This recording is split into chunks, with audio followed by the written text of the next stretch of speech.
I want to put the focus, however, on the state of Tamil Nadu, because like I said, from the beginning of this broadcast, this issue has been contentious for the last many, many years in Tamil Nadu. And joining me here on 6 p.m. Prime is Mr. T. Ramakrishnan, Senior Associate Editor of The Hindu, a senior journalist based in Chennai. Mr. Ramakrishnan, thank you very much for joining us here on India Today. Vanakkam to you.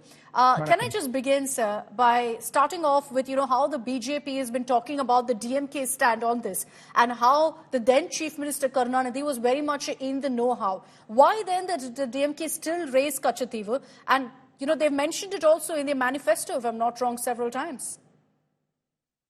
See, first of all, I think let me clarify one or two things. That is, even as late as July 2022, government took the stand that the Katchatheevu lay on the other side, that is on the Sri Lankan side of IMBL. So they gave government of the India Ministry of External Affairs, Minister of State, Mr. Muralidharan, gave a reply to one of the questions raised by Mr. Vaito in July 2022. So that's the stand that they have taken. And of course, they say that it is a subsidies.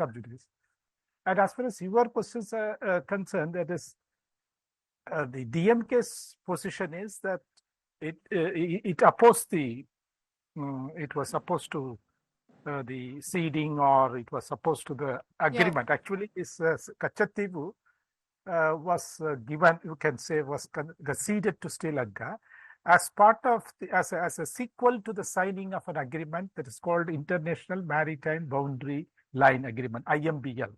Okay, so whether the IMBL, so Katchatheevu should be on this side or that side, that was one of the issues. And of course, this issue was being debated between the two countries for more than 100 years. So that's between 1920, even before 1921, they started raising this matter, and So this issue had been there for over 100 years. So that's it's not a new or recent one. Of course, the government of I think the 1974, after the agreement was signed, I think the Tamil Nadu Assembly adopted a resolution opposing the ceding of Katchatheevu to Sri Lanka. But how does that work, sir? Because there are enough records that highlight that the then Chief Minister Karunanidhi was informed by the Indira government that they were going to do this. No doubt, he was informed, he was consulted, and there was a meeting, I think, exactly a week before that. But the point was that as a matter of courtesy, I think he was informed, but the decision was taken at the highest level. And I think he understood the international ramifications also. So this, I am not here to say that Karunanidhi was unaware of this decision or unaware of what was going to happen a week later. But the point was that rather he didn't, during the meeting, as you say, that the records did not show that he opposed that proposal. Only thing he was asking whether a prime minister had sounded the opposition, or you can delay this matter, all that.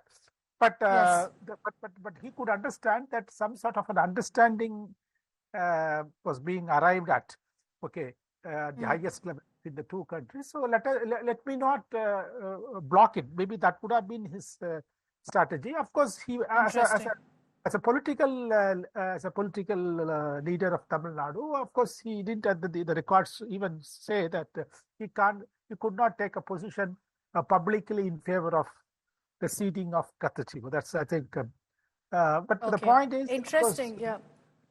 Interesting perspective that you've given us, sir. But I'll wrap it up here. Thanks very much for joining us.